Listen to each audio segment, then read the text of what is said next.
Today's Sharp Saturday video was inspired by a guy that I work with showed me his knife last week, and as soon as I saw it, I knew I had to get one to show to you. I'm talking about a great big old honking made in the USA Bowie knife, the Ontario SP Raider Bowie. Oh yeah, that's what's coming up next here on Survival on Purpose.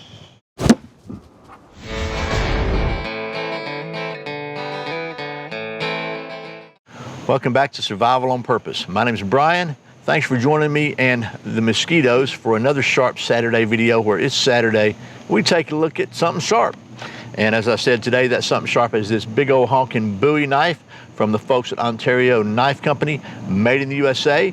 I can't wait to put this thing through its paces. But first, as always, a big thank you to the folks at Big Daddy Unlimited for sponsoring these Sharp Saturday videos by creating a situation where you can go to survivalonpurpose.com/BDU and get your first month's trial membership at Big Daddy Unlimited for just 99 cents. Get inside the membership site, see how much money you can save. If you like it and you stick around at the regular membership price of 10 bucks a month, they'll throw me a couple of bucks for introducing you. So if you save money, you help support the channel. It's a win-win, and I appreciate it. Now, without further ado, let's get down to the old stump top and we'll talk about the specs of this thing, and then we'll get to doing some of that knife stuff. Okay, here we are at the old stump top, and this is a closer look at the Ontario SP10 Raider Bowie. This is one of their Spec Plus series knives, and this knife features a 9.8 inch by 1/4 inch thick Bowie style blade of black powder coated 1075 steel. For those of you still stuck in that old metric system, that is 25 centimeters long by 6.4 millimeters thick. It has what they're calling a full flat taper with a swedge. It's like a high saber grind, really, and then it's got this swedge up here which is not sharpened, but it's that standard Bowie style swedge. Nice finger guard here. It has a black overmolded plastic handle. This is a full tang knife, so the tang is pretty much about the same size as the handle, it's just overmolded, so it's not just a little rat tail. And then it has an overall length of 15.2 inches or 38.5 centimeters. It weighs 2.05 pounds or 930 grams. Has a sleeved lanyard hole in there, a nice kind of rubbery, it's a plastic handle, but it feels kind of rubbery with a nice little palm swell kind of here. So a nice little sharpening choil there, so you can get the sharper all the way to the end. Nice little flat, kind of flat place there. The spine, I can't tell if it's sharp enough to strike anything yet, but we'll find out. And it's a big old honking knife, and it feels real good. Also has, and this knife, by the way, is made in the USA.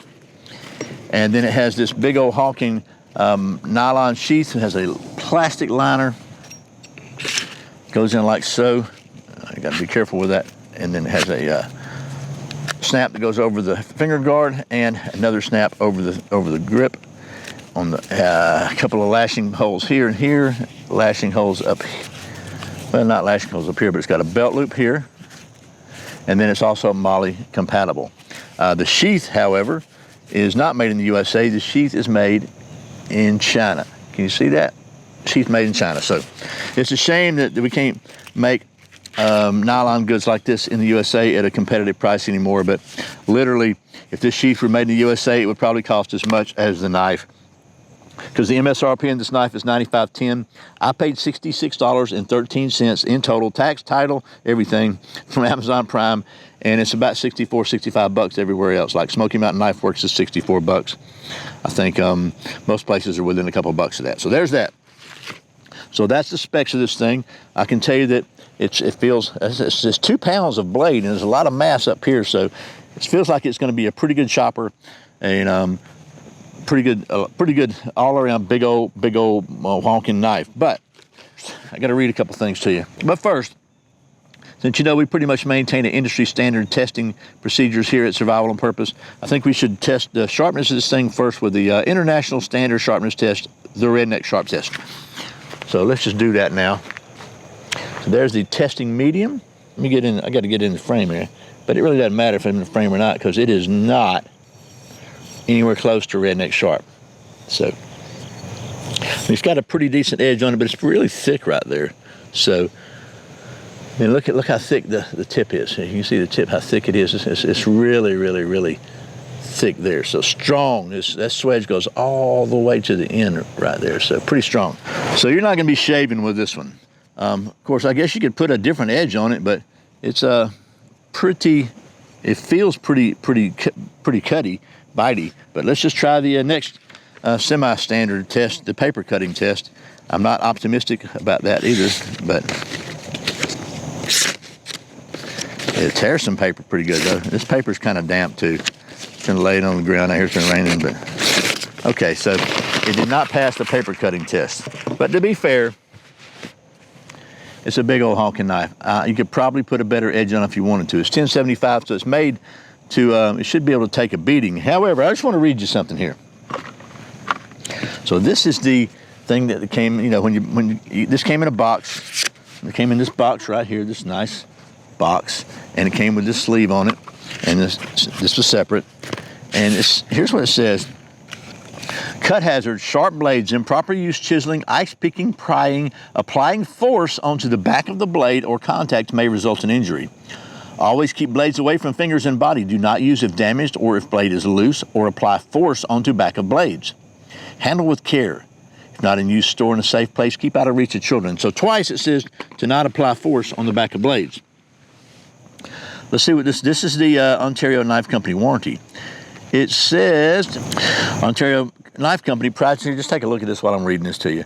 Prides itself for its over 130 years of quality manufacturing of OKC products manufactured in the United States are backed by a limited lifetime warranty.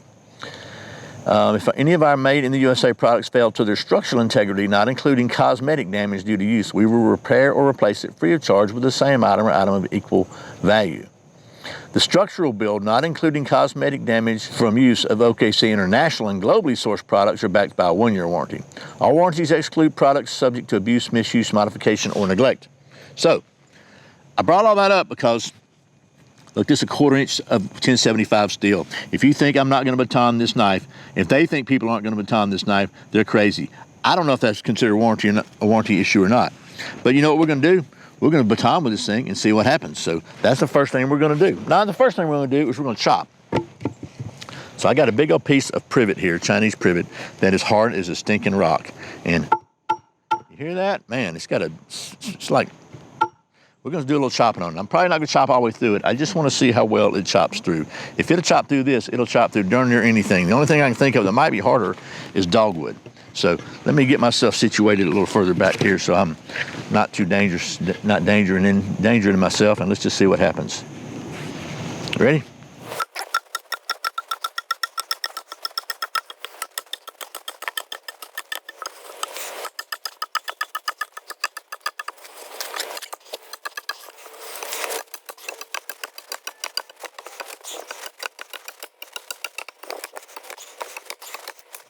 Okay, well, I said I wasn't going to chop all the way through it, but I decided I would because it was chopping so good. So let's talk about that. So you can see most of my chopping is right here. That seemed to be the sweet spot for me. A little hook on the end of there really keeps your hand from sliding off. Really good.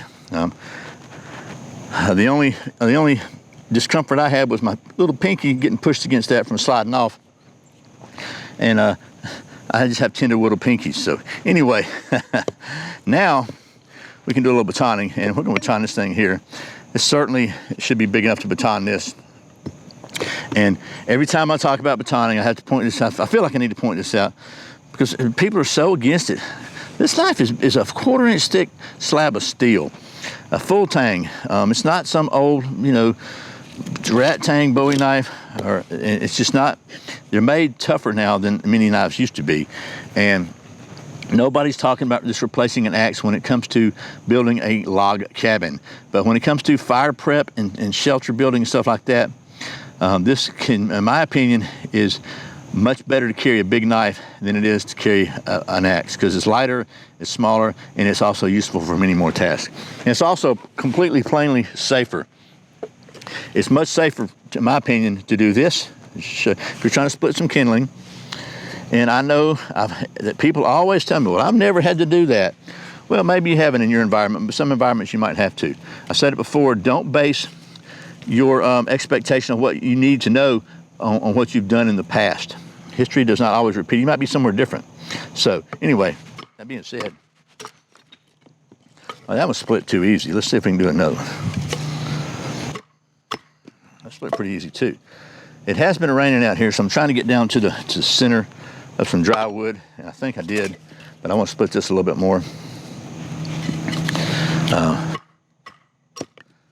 And even though this privet is not the greatest curving curls in the world, in my experience, we're gonna try to carve a few curls out of this. So I'll put you over there. I'll use you later. So obviously not a problem with the batoning, and it's got enough of a wedge shape here because of the thickness. It just splits really quickly. As soon as it started going in, it immediately split it out. So let's see how well this thing carves some curls now. Because I like doing that, and that's a good fire prep skill. So this thing's getting kind of rotted on the inside, so maybe not going to carve too good. Let's just see. Well, better than I thought it was going to do, really. It's all about the angle. So carving on the wood is different from shaving. Okay. Well, have a look at that. Tell me what you think. Not too bad. It's better than I expected, to be honest with you. So let me get that off of there. So that might be good enough to start a fire. But you know me, right? And I just really cannot pass up the opportunity to grab my fat wood out of my fat wood storage facility and see what we can do with that. Oh, ants on the fat wood. Get off of there. So we're going to carve a little bit of that off just for fun. Get you down there. And then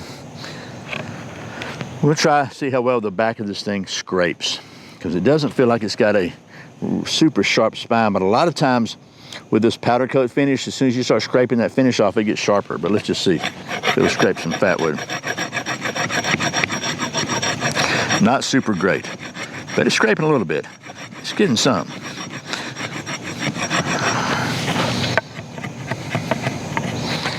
So we can try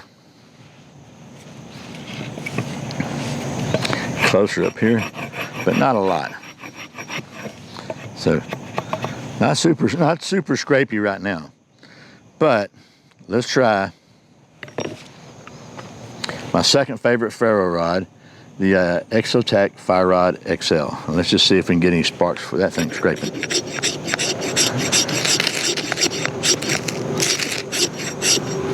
So you see what I mean? Started to get rid of the finish right here, starts to come off, and it actually gets a little sharper.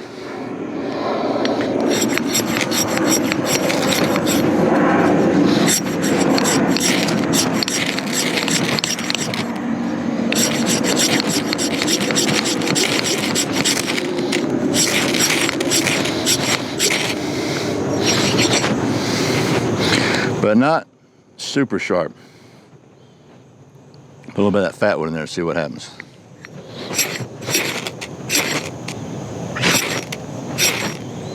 There we go. So she got the job done. Those curls are damp too, man. It's taking them a long time. They're not wanting to catch. Those are thin curls too. They should be catching.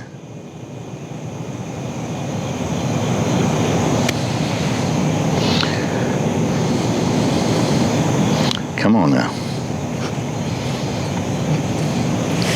Sometimes fire is such a fickle thing. Okay, well, what do you think we should do now? Okay, so we have done some practical testing with this at our outdoor laboratory here at Survival on Purpose, and it's I gotta say, I'm pretty impressed with the way this thing is done so far. It's a chopping machine. This thing is a beast. I had no doubts it would chop. Certainly it's batonable. Even some putting pressure on the back of it, I don't know, whatever. I put a bunch of pressure on the back of it and it's fine. It's a 1/4-inch thick chunk of 1075. I was surprised it carved better than I thought it would because it didn't really shave, but that just goes to show you that it doesn't have to be shaving sharp to be functionally sharp. And it did okay. I mean, it carved pretty good. Would I like a little better edge on it? I think I would. I think I would like to take, maybe put a little convex on there with a work sharp. That'd be great. I do want to show you this though. Look at the point on this thing. This thing has got a dadgum, even that thick grind there, even with that kind of a thick grind on the end for strength, it's got a serious needle point on it. And even, again, I was surprised, once you see the finish kind of got worn off right there, it was scraping a ferro rod pretty good. So that's some of the practical woods testing. It definitely failed, as I said, failed the redneck sharp test and failed the paper cutting test. But the practical use stuff, it did fine. But as you know, here at Survival on Purpose, we are all about the science. And to that end, we maintain a state-of-the-art cutting-edge knife testing facility at our worldwide headquarters. And one of the tests we like to put all fixed blades through, as you know, is the aerodynamic balance test using the balance, orientation, and rotation device. So I think we would be remiss if we didn't test this one, don't you? I mean, you knew that was coming, didn't you? So let's see what we can do with this thing. Now, as always, proper scientific method is critical when you're testing anything. So let's just give this one a shot. Whoop, whoop, whoop, whoop, whoop. Oh, I chunked that one. Whew, she heavy. Hey, come on, buddy, come on. Shall we try again? Whoop, whoop, whoop. Whoa. How about one more time?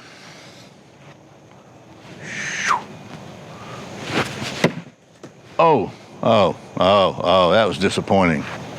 We're gonna give it one more shot because that one stuck, but it kind of hit a crack and didn't hold. So here we go. Very, very scientific. Whoop, whoop, whoop, whoop, whoop. Oh. It's a banger. One more time.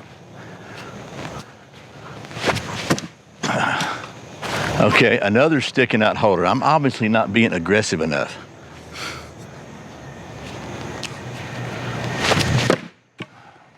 Wow!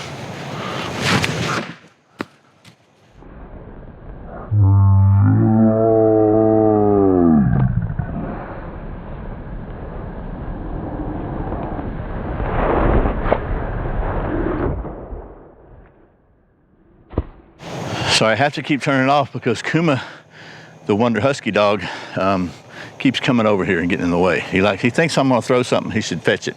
So I have to make sure he's way far away. So anyway, let's get all scientific one more time and see if I can make this thing finally behave.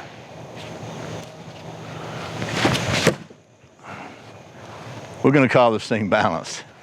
Okay, my timing's really good because I felt some raindrops. It's starting to rain, so you can see that one didn't stick in very, very good, but it stuck. Anyway, that's the Ontario SP10 Raider Bowie and a big old honking knife for well under $100. And I gotta say, it took a beating, hit a couple of bad hits there, and it still did fine.